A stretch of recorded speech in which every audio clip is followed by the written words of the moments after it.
The following podcast is intended for mature audiences. If you enjoy our work, please like, comment, subscribe, and follow the links in the description.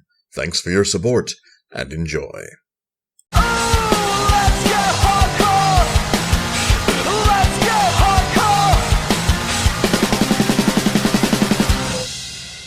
Greetings and salutations, listener. It's I, Eric J. Chucci, joined as always by the dice bag in my D100, the boy.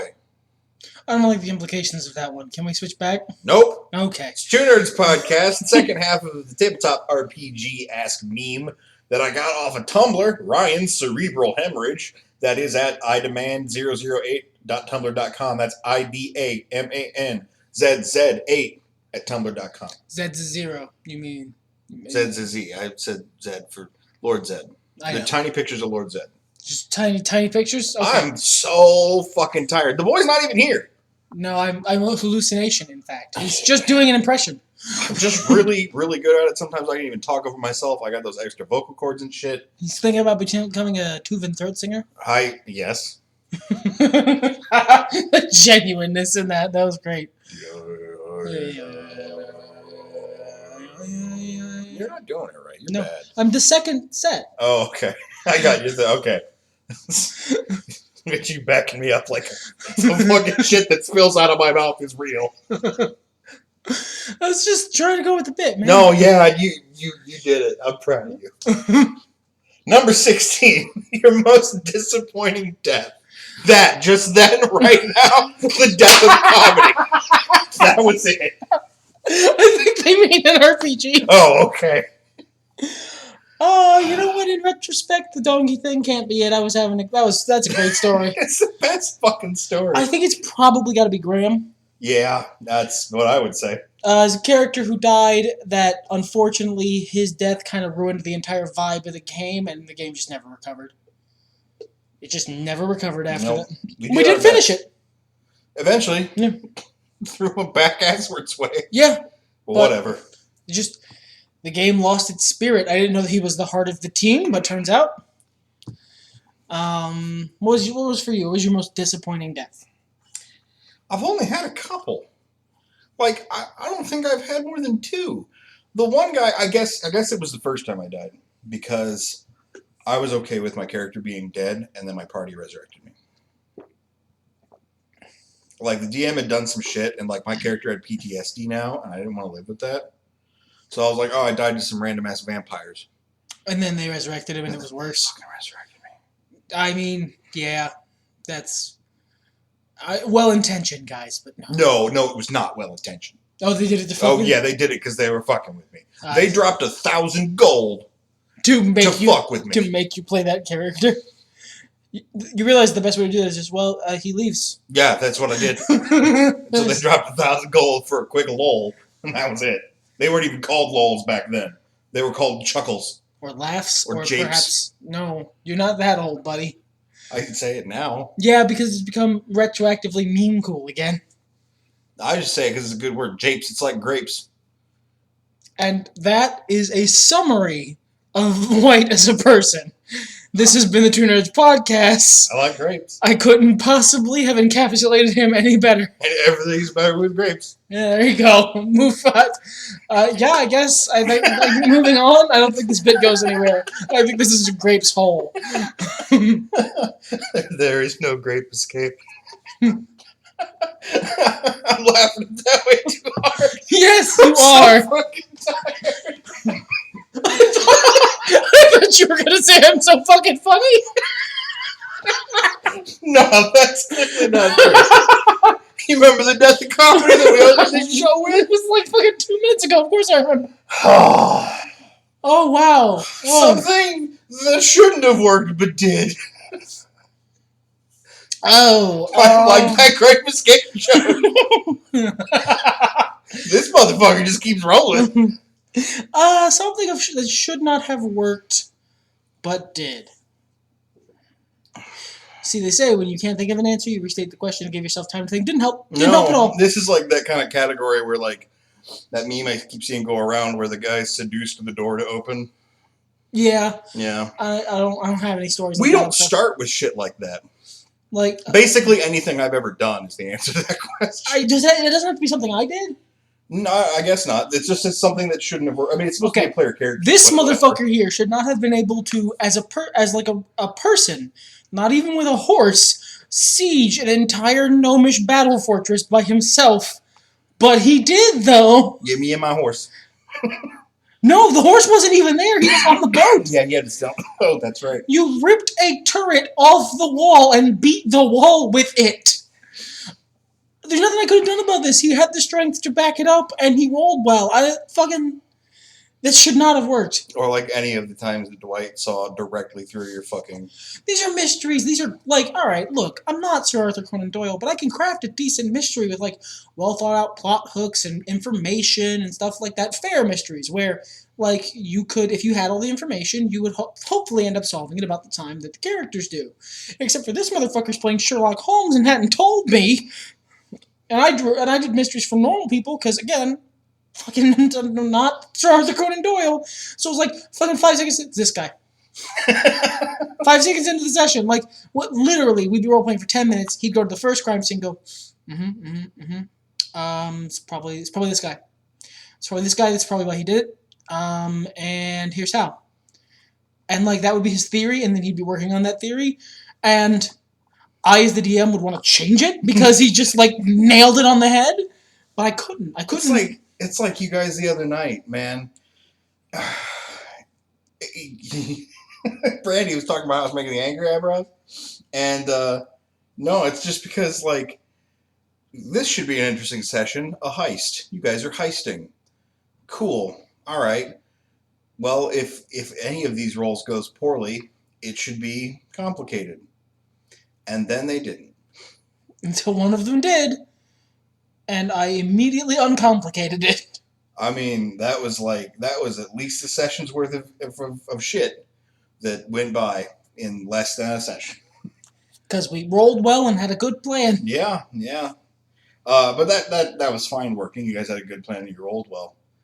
I don't know that in any of my games there's a guy I used to play with that would convince me of shit, but I just was mostly too tired to argue with him. I don't know that counts. No, that's something that shouldn't have worked. But alright, goddammit. That's a different question. On the other side of that, again, sorry about my cough. New episode, I have to apologize again. Something that went hilariously awry. That wasn't the donkey kicking off my character's head, because I'm pretty sure that's the best example of hilariously awry. No, I think it has to be, the best laid plans of mice and men.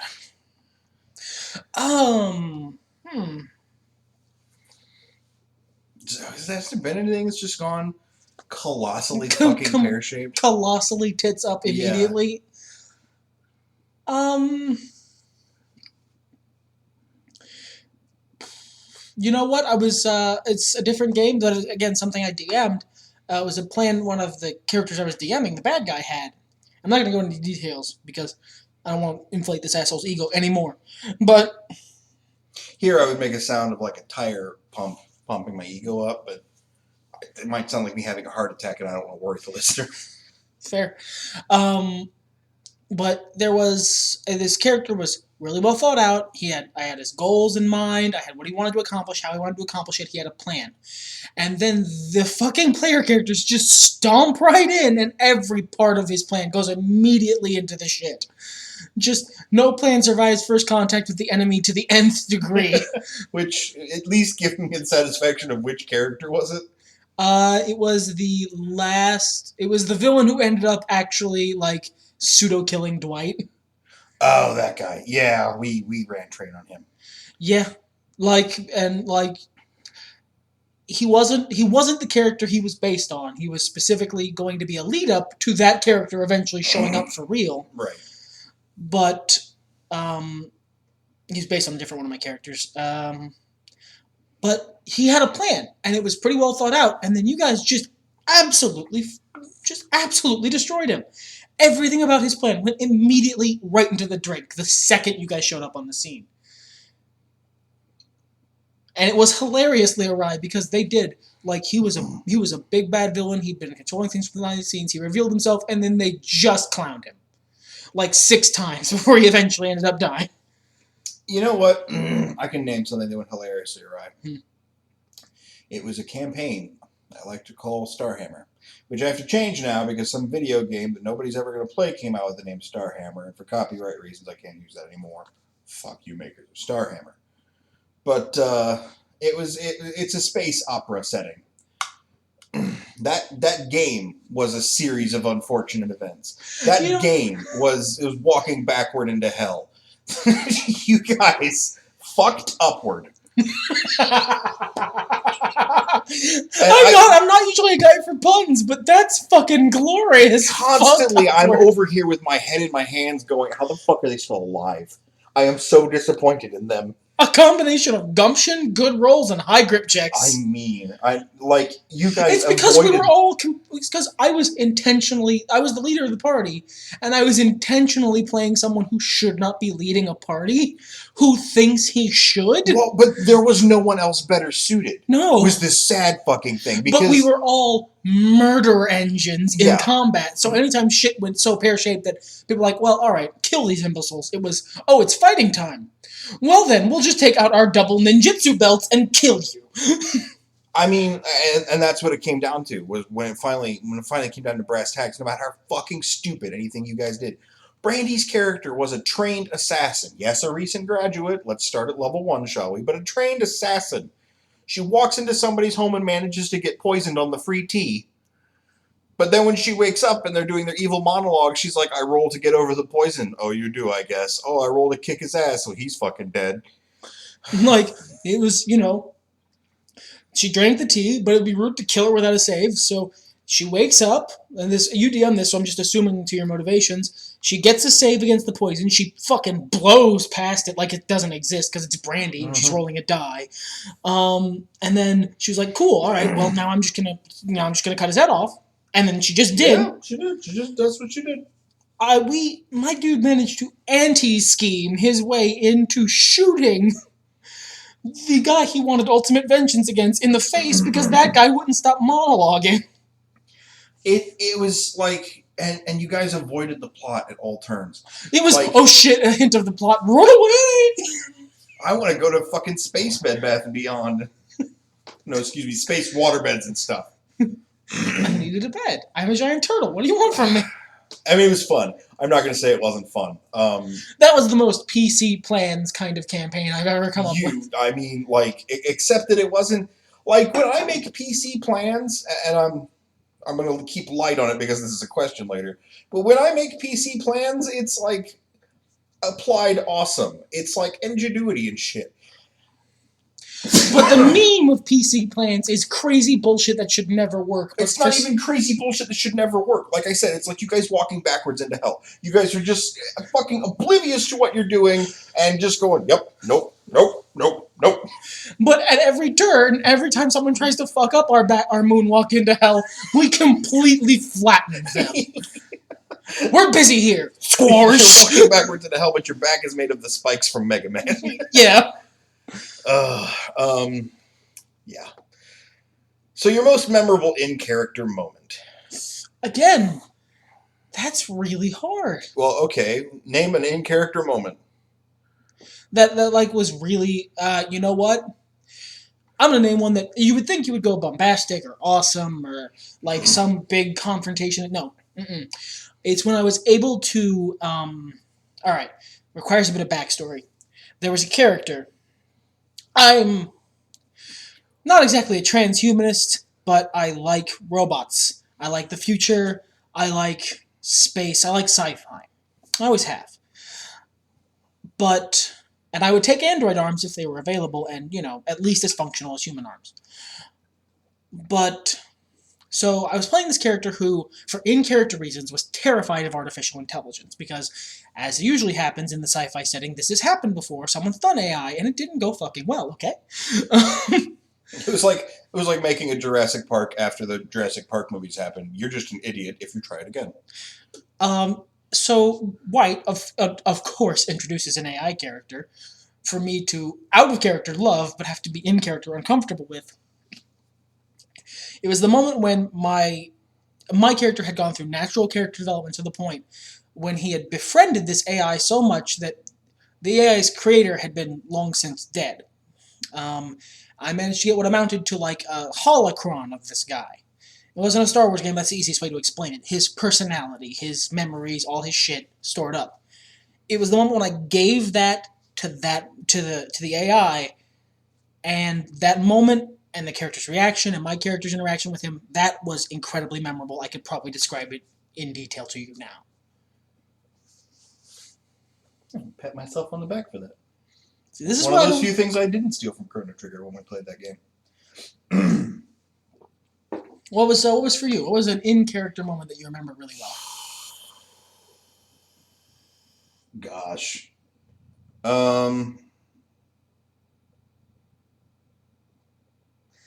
A specific moment, it's hard to say.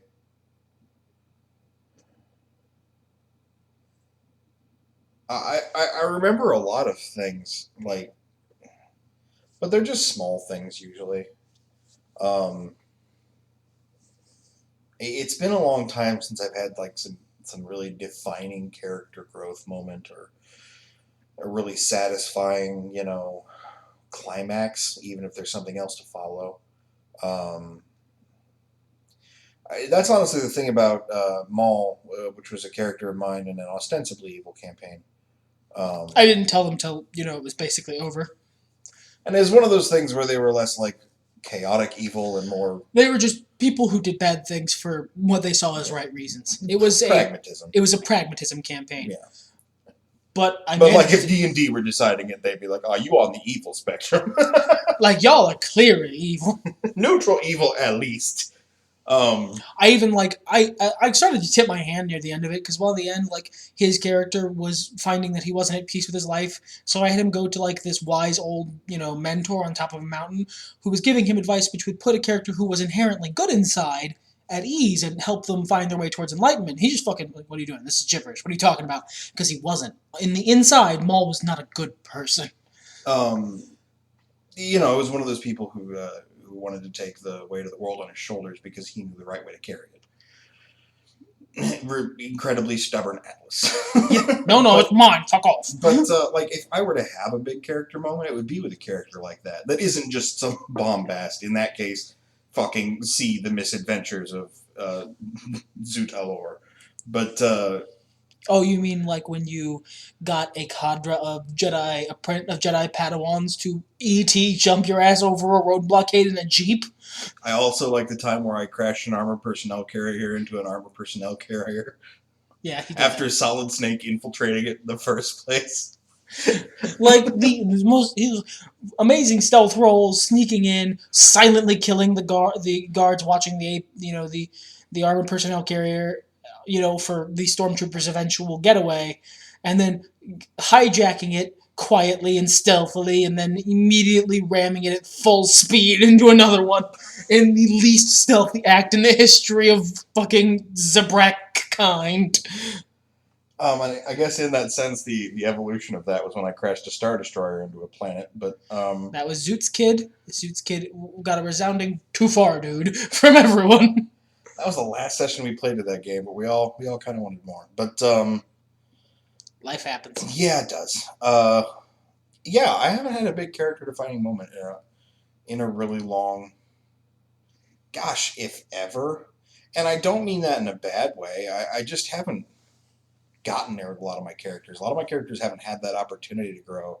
There have been some big downswings, but I don't look back on that shit fondly. No. So it's hard to say.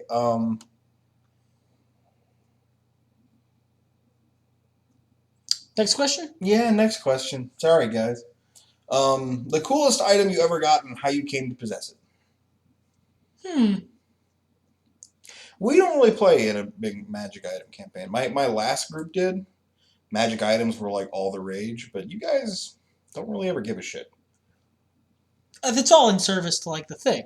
Yeah. Oh, I got this item. Cool, that'll help me get my goals done. Right. I'm more concerned with my goals. That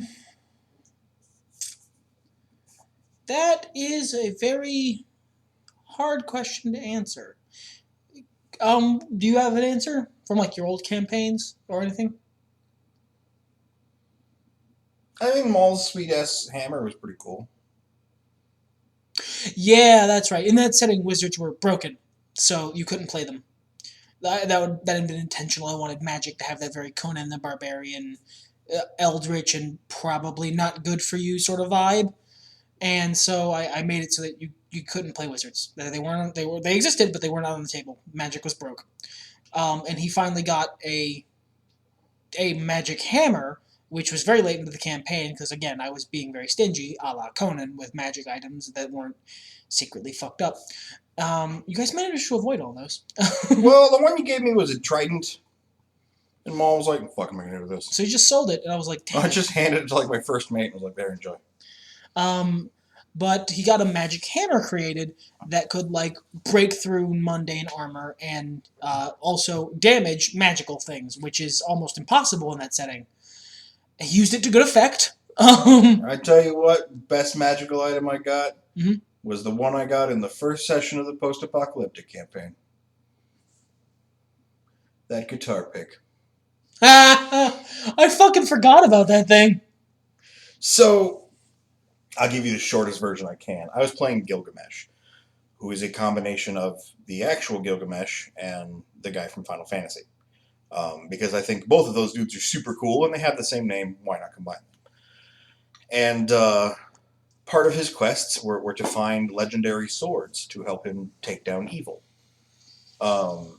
And I'd collected a couple of Masamune swords. I'd collected a couple of like important swords from here and there.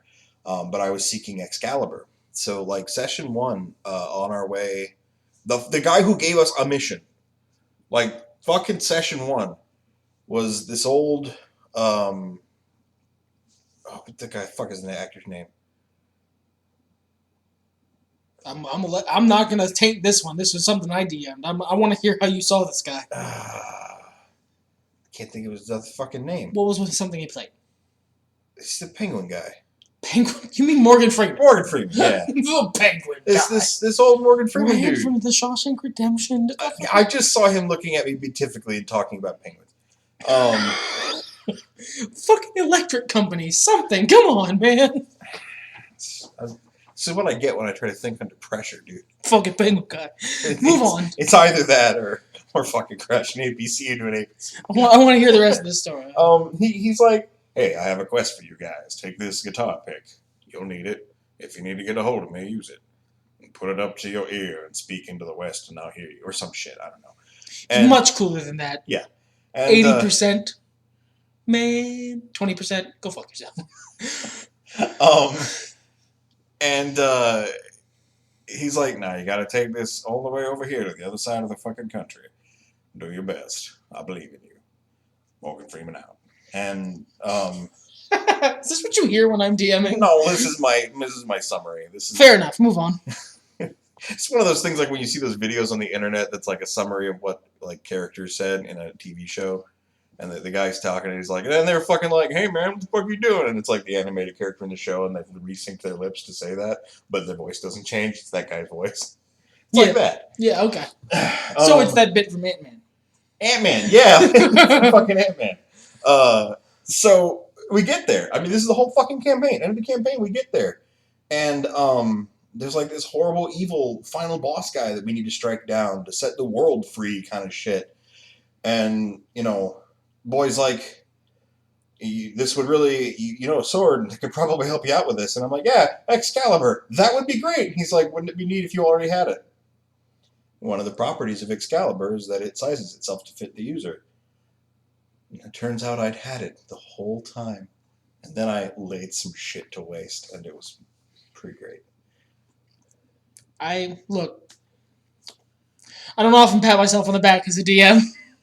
That's some good back patty shit. Dankeschön? No, it was I good. I honestly can't think of like a super cool... I've gotten like a bunch of cool things. Like that hat that gave you +2 to bees? No, not the hat that gave me +2 to bees. But like... like when I was playing Paxton, I got a bunch of access to it wasn't so much magic items as access to libraries. Yeah. And that's what was memorable to me is Paxton was, he in like 3 different occasions during the campaign, he got short-term access to these vast repositories of magical lore, and I was able to make my character much more effective by getting more spells. I tell you what, honestly, the most memorable shit I've had or given out is usually the dumb shit. Like, do I remember the plus whatever ring of protection my character had? No. I mean, I had swords on one of my first D&D characters that were magical, that I paid for, that I gave names, okay? I don't fucking remember these fucking swords. One was silver, one was made of orc metal. That's what I remember about him. The stuff I remember is the stupid collar he had that could turn him into a cat. Or that brief time his fingernails had turned to iron for some reason, so he started cracking nuts with them. And he had his ear pierced a bunch up and down, so he would just flick his fingernail along his earrings and it'd be like, tring, tring, tring. I remember the sword that I gave out that did 1.5 points of bonus damage, but also healed the target of 0.5 point of damage. Or the sword that could summon a fish. It was dead by the time it hit the ground. And like entirely normal in size and just a regular fish. You can't really aim the fish; it just sort of drops. It's a good way not to starve, I suppose. Oh yeah, sure, it has its juices. It was one of those. Mirland Spoon actually made some fucking mileage in D&D campaigns before you guys showed up. Yeah, because your DM was an asshole who made you keep track of rations.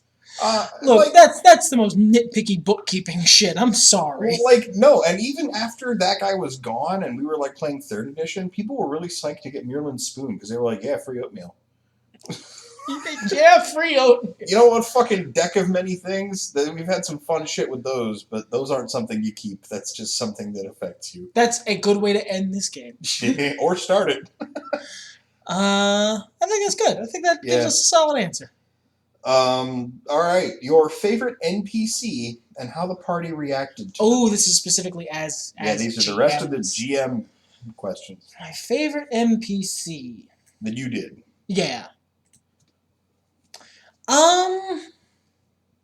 You know what? A lot of NPCs I liked. Speedy comes to mind. That was the name of the Morgan. Speedy, that's right. I did like him a lot. I liked all the characters in that game. Kudos to Stephen King and The Boy. Yeah, I was, all right. So it was literally an adaptation of the Dark Tower storyline as told during a road trip anime. Mm-hmm. I think I did a good job. It was fun. But Speedy comes to mind, and that's literally a character from a Stephen King book who was literally the same trope. I lifted him almost entirely. I'm not even going to lie. So I don't think he counts, really. I would say it's probably Billy. Good old Billy. Billy that Dwight finally did right by. I think you deserve to tell this whole story. I know this podcast is already almost like half an hour, but please. All right. So back in the day, there was there were 2 characters who showed up in a lot of games I was in. My first experience really DMing was with you guys. So it was just characters who had shown up in games I was in. Like it was like previous DMs of mine, reoccurring characters. And reoccurring characters I had show up like suggested when the DM needed NPCs, shit like that. One of them was a loose adaptation of a character named Paul, who Henry Rollins describes in one of his spoken word albums, this crazy old Vietnam vet hobo. And the other one was that's Scooter. The other one was Billy, his relatively normal hobo caretaker, who watches out after his friend and all that. Well, once I started DMing, I started having them show up in all my games because that was the recurring thing that I kept from my old group. Was Billy and Scooter would show up somewhere in all my games, usually as bit players. And they were always, hobos. They were always destitute, living on, the streets. One of them was clearly needed mental help, and the other one was trying to take care of him, but they were in a bad way. And I was young, and at the time it seemed really funny, because it was just these 2 wacky hobo characters, but, they were actually a really sad story, because I can't help but make backstories for every goddamn insequential NPC that I ever make. So they had this really involved backstory that kind of shifted. It shifted depending on what setting they were in, but it was actually really sad and involved. And your character took them under his wing. He got Scooter mental help. He got... I might be switching their names around after all this time. He got Scooter mental help. He got Billy a job. No, I am. Scooter was the normal one. Scooter sounds like a crazy person name, but he was the normal one. That was part of the joke.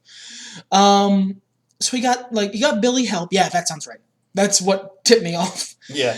He got Billy help. He got him into some programs with some free psychiatry help. This was a like run of the mill, down on his luck private investigator is using all his money to try and help these two dudes make it right, get back on their feet again.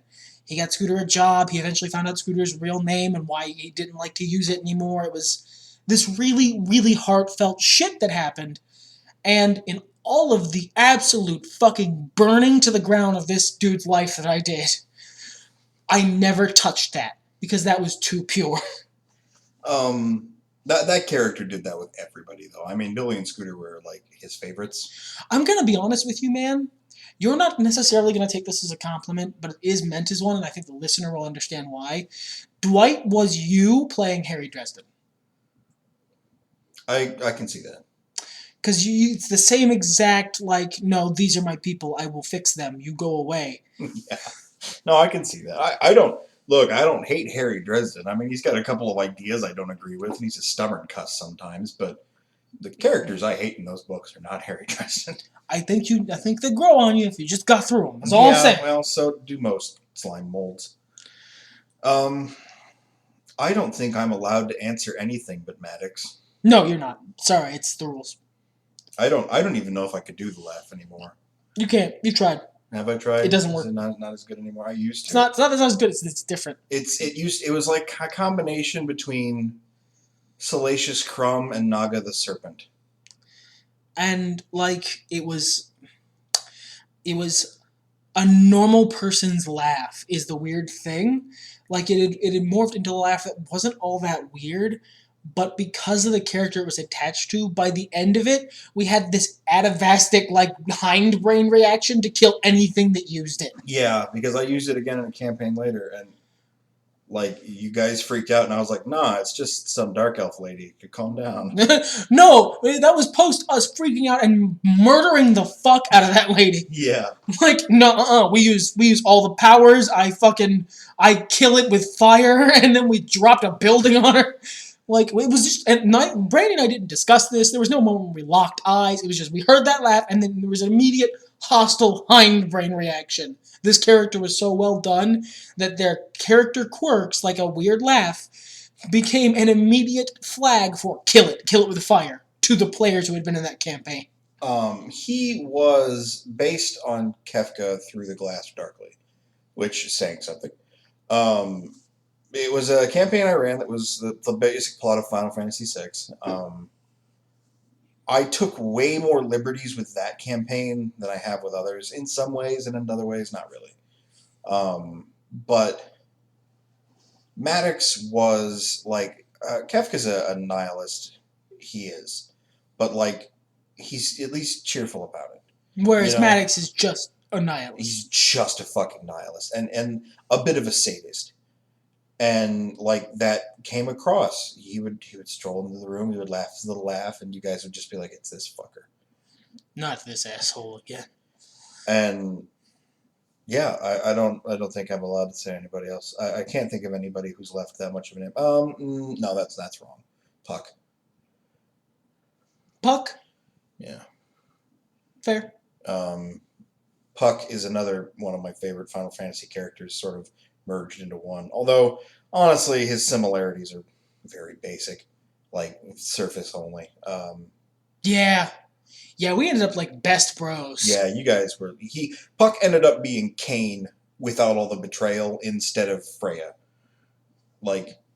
He was your dude, and that was cool. That was a really good relationship to see come to fruition.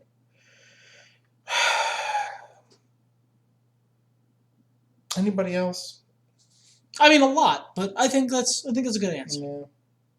Yeah. I lost my place. A game you wish you could run or want to run someday. Run. What's your answer here?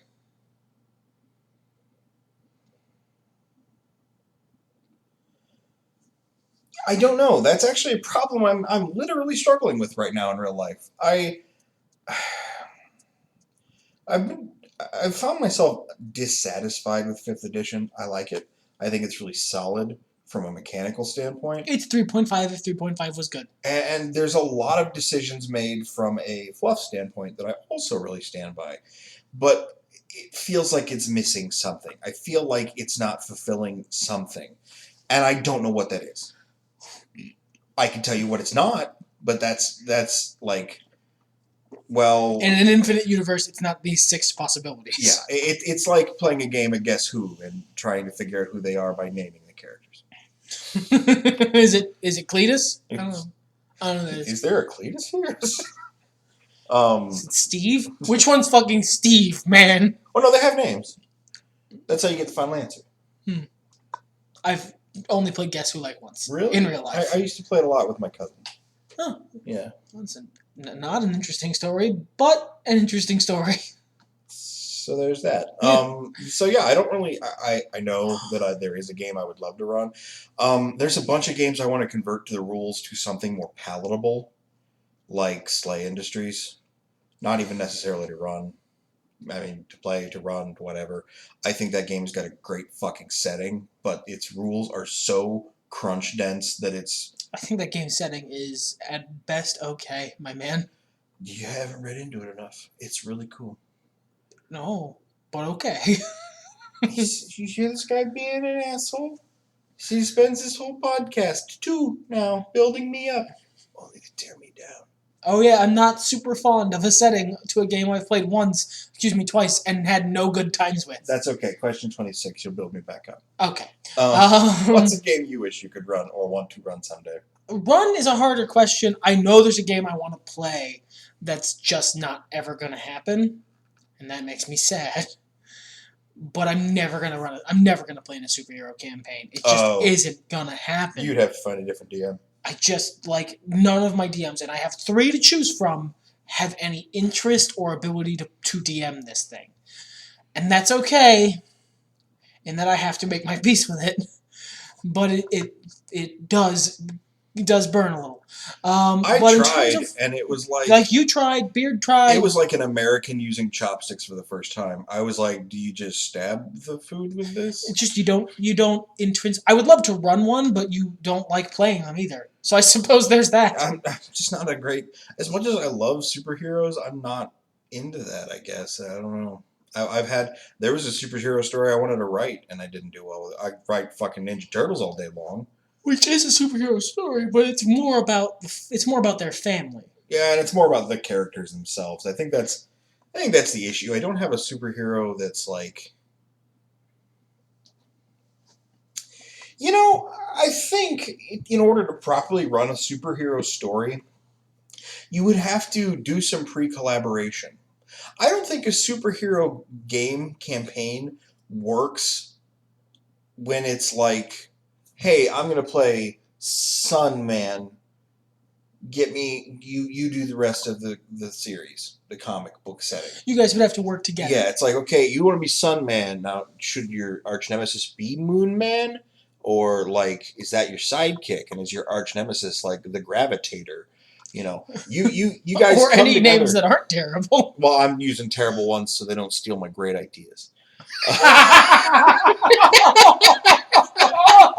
Hey, you laugh, but man, those motherfuckers came on Johnny Nobody like fucking crows. That's why I put it in print. It's copyrighted now, motherfucker. Let me say it in the Morgan Freeman voice. It's copyrighted now, motherfucker. So, you know, I think you'd have to collaborate beforehand. And there's room to iterate after that.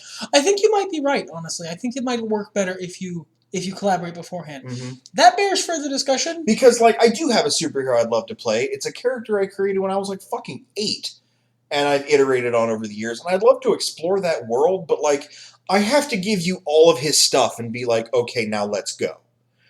I can't just be like, all right, this is my dude. I'm going to drop him into your world, because it's not going to be his world. The superheroes, their worlds and what they do are intrinsic. It's the reason fucking solo series Batman feels different from Justice League Batman, because Batman in Gotham is different from Batman fighting fucking, you know, Flash villains. from Batman operating so far out of his own league that he has to kind of become a Knight Templar to manage it. Right. So I think that's intrinsically the problem. I think you might be right. This bears further discussion, but long enough that I don't want to do it on this podcast. Oh, certainly. And I'm too tired to remember most of it. Who are we even? We're the people answering the survey. Go to the next question. We are. The next question is something you made up on the spot in most of our games. Yeah, most of the games I've DM'd. Your most successful game? Yeah, pretty much. No, that's the next question. Your most successful game? Something I made up on the spot.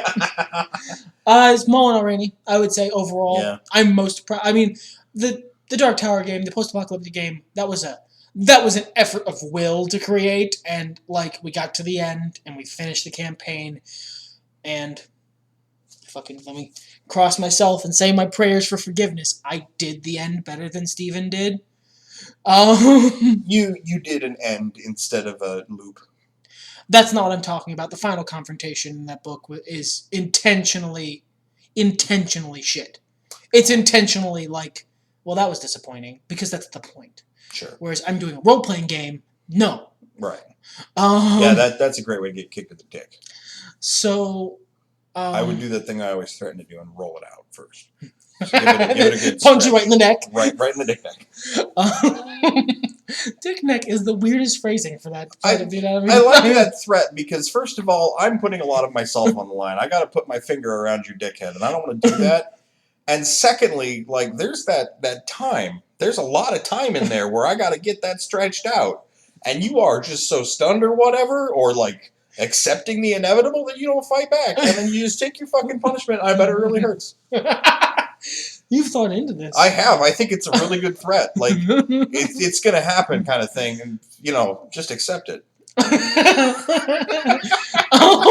This has got a weird place. But I think... Don't our podcast. The wrestling ones, usually. Unless we start talking about Catholic divorce.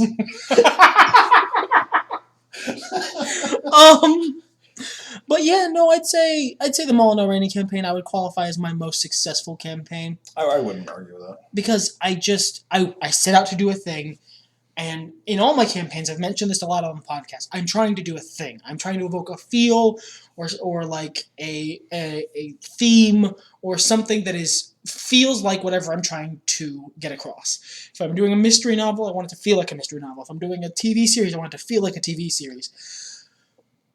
I set out to make like an old school fantasy Conan novel about the bad guys.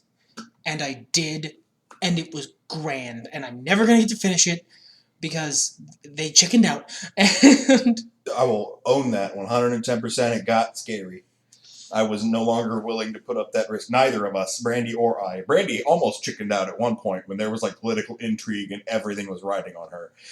That shit dragged out for 3 sessions longer than it needed to, and they were not short sessions. Because she was just making sure all her ducks were in a row, and in the end, ducks were right in a row. She did a good job.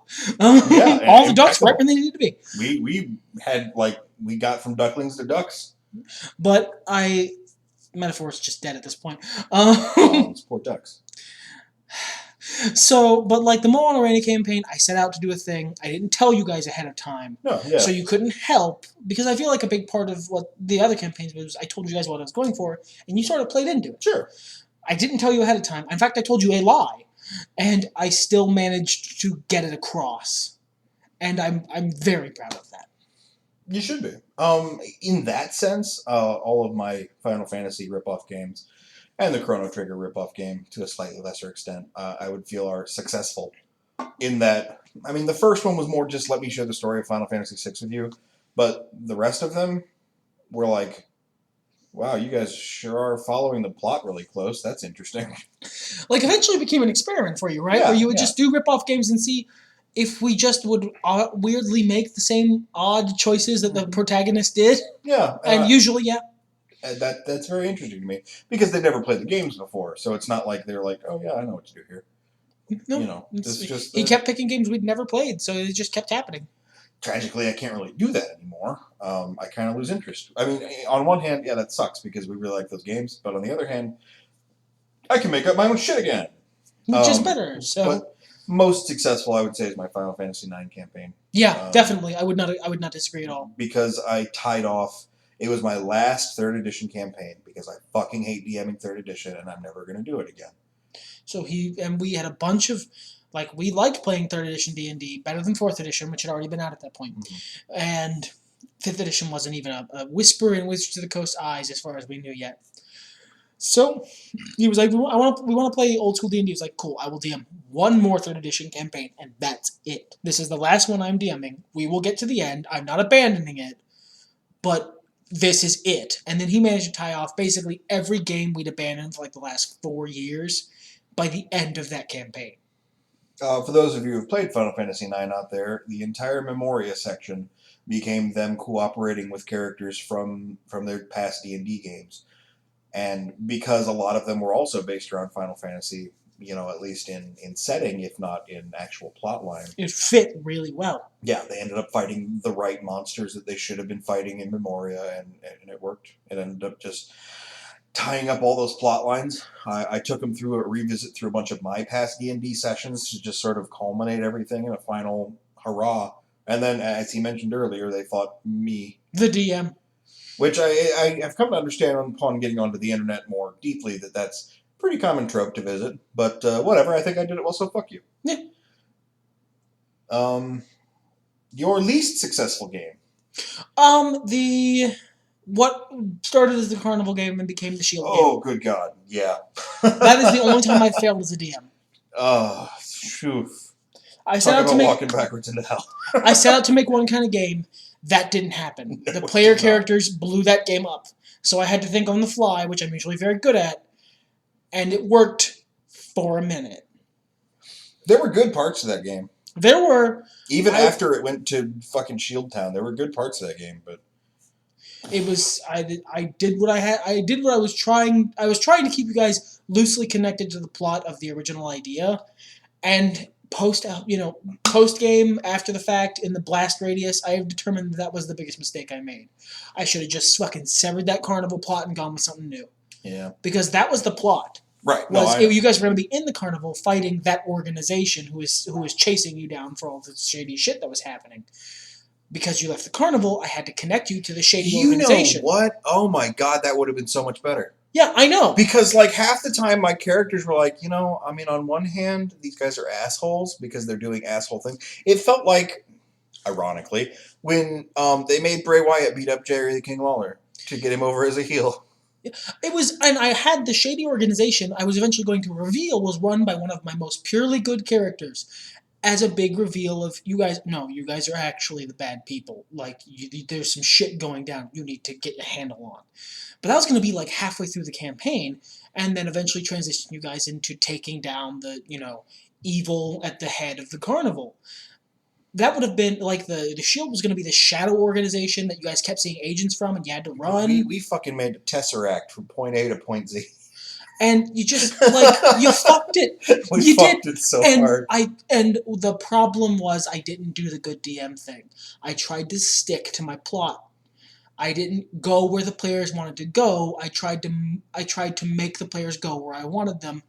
And I didn't realize I was doing it at the time because I hate that shit and I preach against it, and I didn't realize I was doing it. But after the fact, no, that was the mistake I made. I tried to keep you guys connected to the plot I thought up for the game because I thought it was a good plot. Sure. Well, if it had played out like that, yeah. But you were doing it from the wrong side, so it didn't work. No. You guys were part of the shady government organization, which your characters didn't fit into. No. Even once I made a character that was supposed to have fit in, I was reading lines, as it were, that would have made sense for the character, and I was like, I feel dirty. I need to shower. Yeah, that would have been a lot better, the original idea. So kudos to you on that. But you fucked it. It got blowed up. It did. Got fucked. Hey, man. That's and it's partially my fault. I let you play a character who violated the central tenet of the Carnival game, which was we ain't got no place else to go. True. That's true. I should have vetoed that character. Well, we live and learn. My least successful campaign was before you guys. There were two. No, I would say the Final Fantasy VII campaign was your least successful campaign. No, we just stopped playing it. I really like my character. I know, dude, but that had nothing to do with success. It was people. That's fair. No, my least successful campaigns, and there were two of them. One was a Star Wars campaign. In fact, they were both fucking Star Wars campaigns. Maybe there's a reason I haven't DM'd a Star Wars game. I'm a better Star Wars DM than you. I say that without ego. You're not a great Star Wars DM. You're a great Star Wars player. You fit into the setting. You know how to be a Star Wars character really well. But you don't. There's a thing about the Star Wars universe of raison d'être, je ne sais quoi. I'm just doing French for no reason at this point. Yeah, exactly. There's a certain unquantifiable something about Star Wars that both you and Attack of the Clones do not intrinsically understand. I think part of that I would like to attribute to my youth. That's kind of why I've had the itch to take another crack at it, especially after how well Starhammer went. Because Starhammer was pretty Star Wars. It was. You didn't touch the Force, and I feel like that's such a central part of it. That's a big part of what you don't get. Maybe. Is how it interacts and shapes the world. Well, and I think that's partially, with a lot of the characters that I ran when I was dealing with the Force more, but I digress. The reasons these Star Wars campaigns didn't work. Campaign number 1. Somebody was doing some preaching against something in the middle of the street. A fight broke out. They fucking massacred the entire crowd. 2 of the player characters died. 1 of them lost an arm. We restarted that campaign. Same characters, I just put them in a bar. All the player characters got on different sides of the bar fight. The bar fight got broken up by stormtroopers. Everybody went to the 4 Winds. Yeah, they failed to execute in premise. Okay, that's good. I'm counting that as 1. What was the second one? The second one was, and I got like 2 sessions into this, but the basic idea was that the plans for the Death Star had been lost by the Republic. They had been recovered by some insurgent cells. Mm-hmm. And they had split up the important bits to keep that sort of thing from happening. And the insurgent cells had taken one of the important bits. And they were like, we need you to go protect the other ones. And one of the player characters said, well, we don't need them, so why don't we just delete them? And that was the end of the game. Because you could not, as a DM, logically find a reason. I went, no, that's good. Good work. The answer to that, which I'm sure you've gathered over years of DMing, is the Republic Senate doesn't want to. They want it in their back pocket. Like the political crap, I didn't do that stuff back then. I didn't think about that stuff back then. That was back when, like, gosh, I hate vampire politics was more than just a saying. It was you actually were like, you were triggered by them. You were upset. So, but, we live and learn. Yep. But, it was a good stark reminder that as much as I preach against shit like that, you have to be on guard for it as a DM. Sure. I can understand how it happens. I found myself doing it before, too. I've gotten very angry over it, and I look back on myself and chastise myself constantly for that shit. But please, I've talked enough shit about me. Let's move on to number 26, which is about how cool I am. Okay. The craziest thing your players have ever done and how it affected your plans. Okay, so let me tell you some stories about White Raven. This motherfucker, I swear to crap, he has, on different occasions, crashed an APC into another APC. The second one full of stormtrooper backup. He has crashed a Star Destroyer into a planet. Which summarily ended that conflict, I might add. Spoiler alert for Rogue One. I'll give you 5 seconds. 1, 2, 3, 4, 5. Oh my god, I felt so vindicated at the end of Rogue One when they crashed a Star Destroyer into another Star Destroyer. I was like, that's me! I did that! Carry on. He has... again, ripped and this is not like a gunner, like a machine gun, no, a giant artillery turret off a fucking fortification wall and crashed it into the wall to stop a gnomish settlement from bombarding his fleet that he already had because he managed to out-badass a dude who I had strongly implied would kick his ass. And would have if he hadn't rolled amazingly. That's the other thing. Maul rolled like a god. He was like one of my only characters that did. But, like, he didn't in regular combat. His fights went on a long time. It was just that he was a bucket of hit points and armor. But, you know, he did in regular combat. Yes. When it mattered. Like, in big fights, he just... Before it was over, and not in his favor, he would pull out the good rolls. He would pull out, like, 5 really good rolls in a row and just completely... he has galvanized a mildly brainwashed army. He galvanized a bunch of peasants and, like... dispossessed people to fight a brainwashed army of like cyborg ninjas with his amazing rhetoric alone, and then set an entire forest on fire as a distraction. All of that just so he could get in and fight the Chancellor. He had a dumb nose. I didn't like him. Looked like a dick. He did. It was Oliver Cromwell. The guy had a dick nose. What do you want? Oh, wow, that was actually Cromwell? Oh my god, I feel so vindicated. Fuck Cromwell. That was great, thank you. Did you never put that shit together? I had my suspicions just because I named him something. He was just, I fucking used, I described him to look like Oliver Cromwell. Literally, at some point when I was describing him, I was using a visual reference.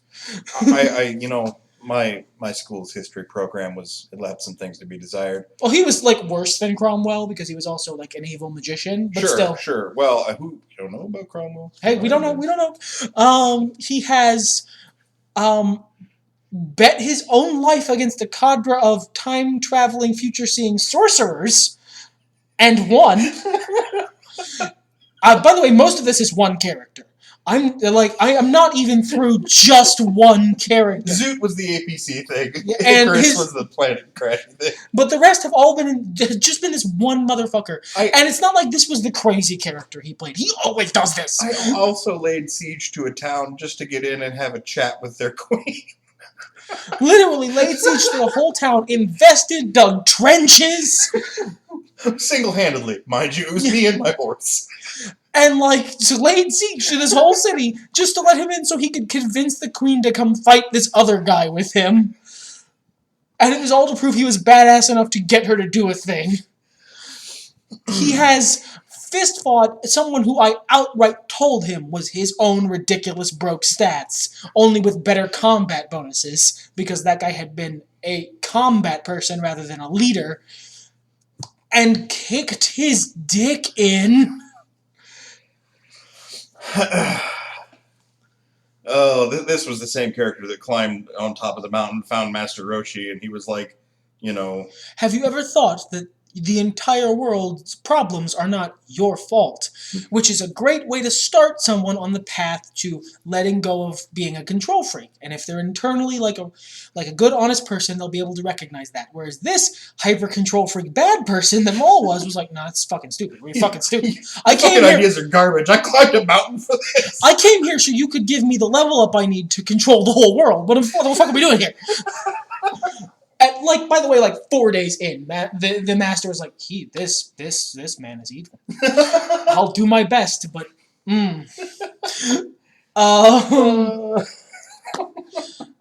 that's just Maul. That's just fucking Maul. Like Session 3, I wrestled a werebear into submission. Yeah, he did, and then the werebears worked for him. I had the big bad evil guy on my side from Session 2 because he was like, you kicked my son's ass, so you killed my son, so I'm here to get vengeance. And I was like, nah, dude, your son was a dick. Here's why. And he was like, that's pretty reasonable. All right, well, I'll see you later. Because he rolled really well, and he had kept proof for no explicable reason. He kept documents and shit proving his son was, grafting the guy. There was no reason for him to keep these documents. I just threw them in his fluff, and he fucking kept them, and then showed him the guy. Was like, oh, he was grafting me, and, he was being an asshole, and this wasn't, he wasn't ordered to do this. He was supposed to keep a lower profile than this. He was an idiot. This is his own fault. All right, bye. and it was beautiful, because through the rest of the campaign, there was fucking these choirs of angry angels would be like, and, cities are being laid siege to, and I'm like, oh, yeah, my pals. How you doing?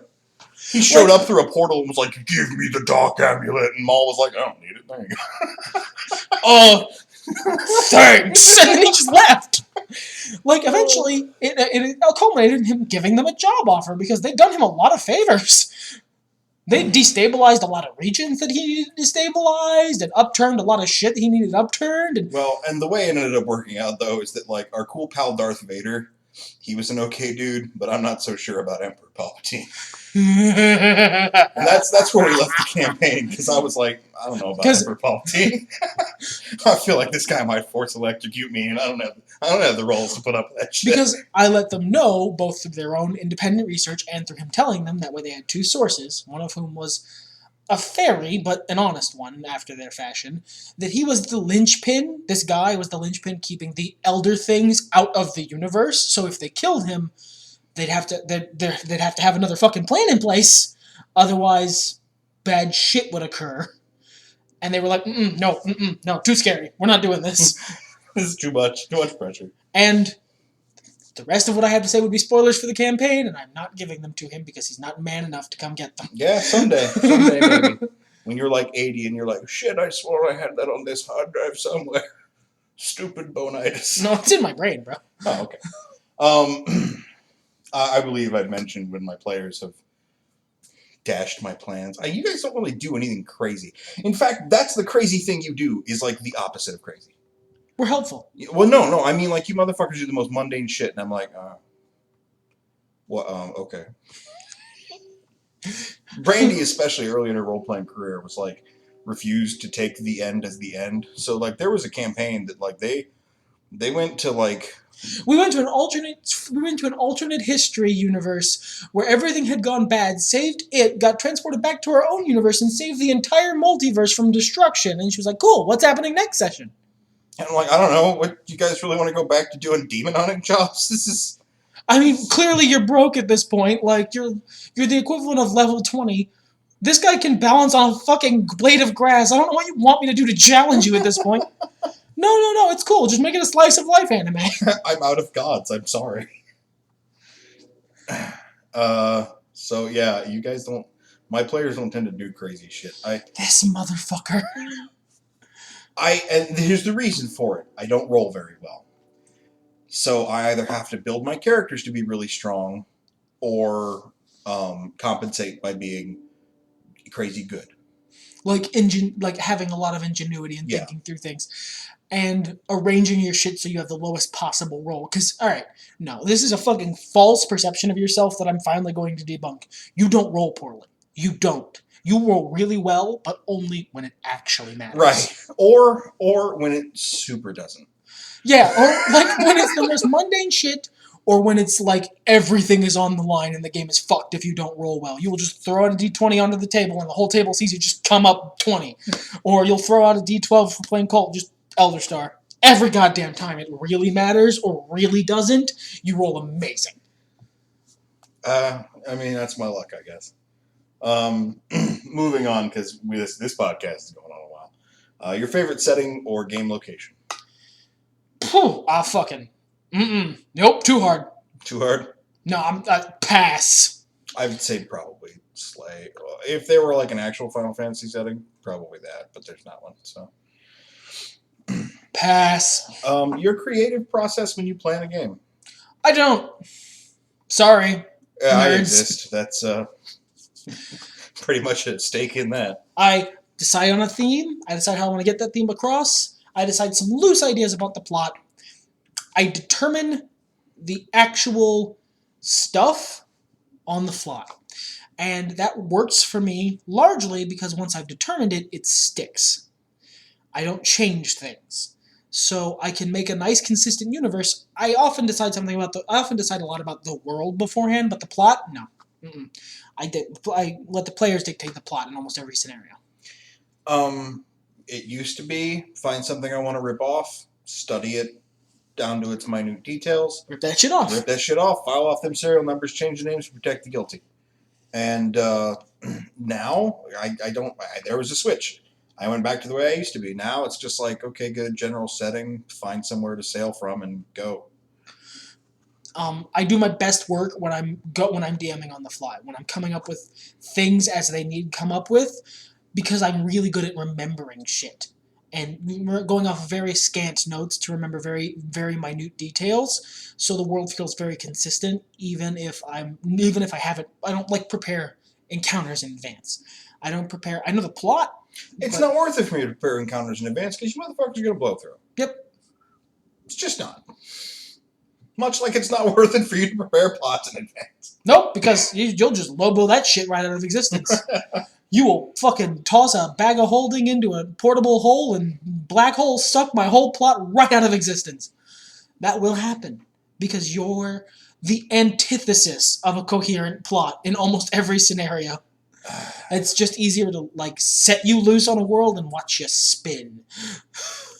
The best / worst character concept you've ever heard.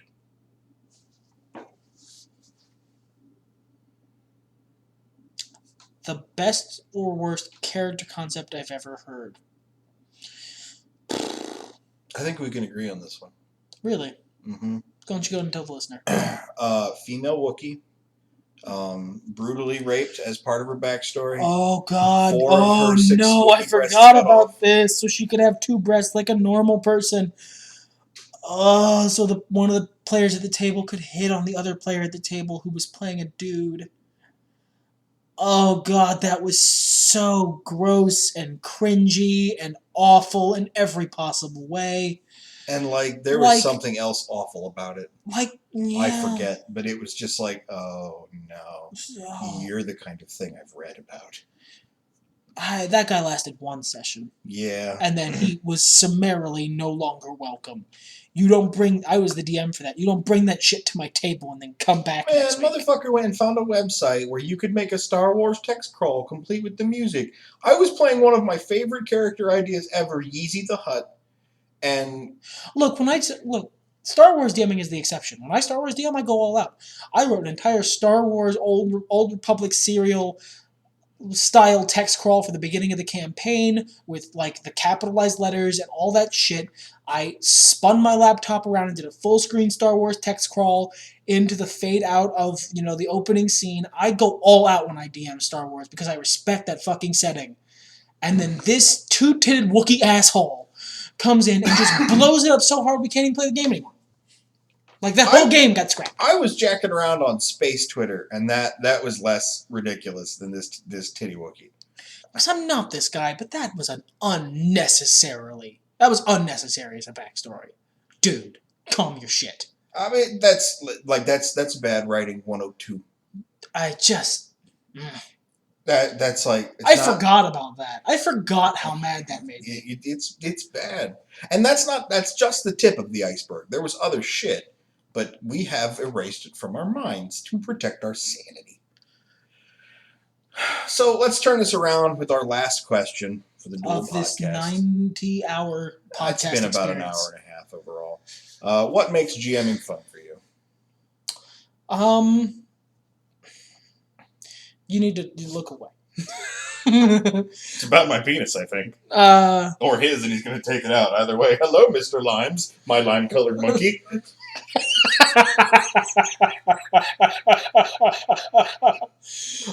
No. What makes jamming fun for me is watching the players interact with the world I create. Watching them for what they do, trying to figure out what their motivations are, what the character's trying to accomplish, and ultimately, and this is something I've told my players, which may taint my experiment a little, doing my best to help envision and assist the creation of awesome. That's what makes DMing fun for me. That's the reason I like DMing off the top of my head, because it gives you the most freedom to enable properly awesome moments. You can't do it too often because then it becomes pointless. But the right moment, making that as bombastic and amazing as you can, is what makes DMing fun for me.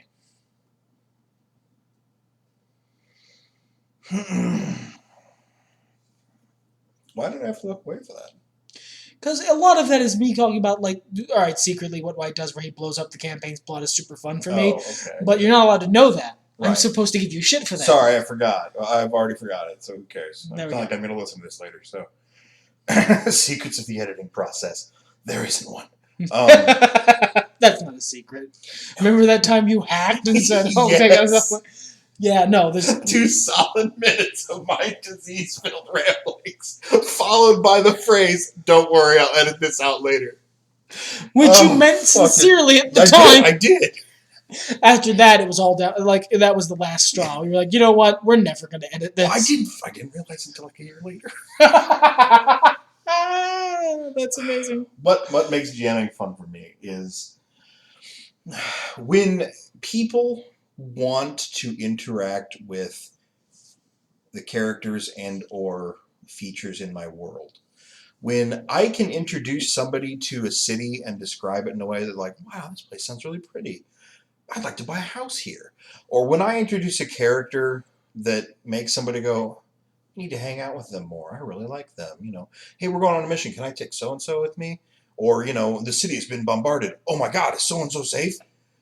That shit. That level of engagement. That sort of shit that gets me as an author when people come up to me and talk to me about my books. And they're like, dude, what about this? Does that mean something? You know, well, this character was so great. I love it when he did this. How would he feel about this situation? Awesome. Yeah, let's talk. Let's engage. Let's talk about characters. Let's weave worlds. So my reaction to Mir was pretty much crack for you then. Oh my! You and Brandy both. I mean, like I did not play you guys like a Heart from Hell. I sat a Heart from Hell down, and you guys together played the shit out of that thing. And the devil had to give you a golden fiddle.